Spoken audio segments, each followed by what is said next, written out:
అసలు ఏం జరుగుతుంది మా ఇంట్లో? మా ఇంటికి చనిపోయిన మనుషులు రావడం ఏంటి? ఇలా నాకే ఎందుకు జరుగుతుంది? అరే మామ, ఎక్కడికి వచ్చి ఏం చేస్తున్నావు? ఇప్పుడు ఇదంతా చెప్తే భయపడతాడేమో. అసలు వీడికి మూఢ నమ్మకాలు ఎక్కువ, చెప్పకపోవడమే బెటర్. ఏముందరా, నువ్వే చెప్పాలి. అరే ఇయర్ భవనిమాల వేస్తున్నావా? లేదురా, నువ్వు వేస్తున్నావా? అవునరా వేస్తున్నాను. అమ్మ బాగుండాలని వేస్తున్నాను. భవానీ మాల వేస్తే నిజంగా బాగుంటుందారా? నమ్మకం అంతే. పోయినసారి వేసాను, ఈసారి కూడా వేస్తే మొక్కు తీరుతుందని వేస్తున్నాను. రే ఏం రవి, అలా ఎందుకని పట్టుకెళ్తున్నారు? ఓ సదా, పొలిమేరలో కట్టడాకరా. ఎందుకురా? కీళ్ళు ఏవో ఉంటాయంట, అయినా నాకు తెలీదు. కానీ రాత్రి సమయంలో ఊరి పొలిమేర తాటుద్దంటారా.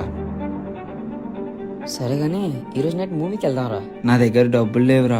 హే, డబ్బులదేముందిరా, నేను తీసుకెళ్తాను రారా. రోజు ఇంట్లో బోర్ కొట్టేస్తుంది. అయితే నేను రెడీ. అయితే ఈరోజు రాత్రి సెకండ్ షో రెడీగా ఉండరా.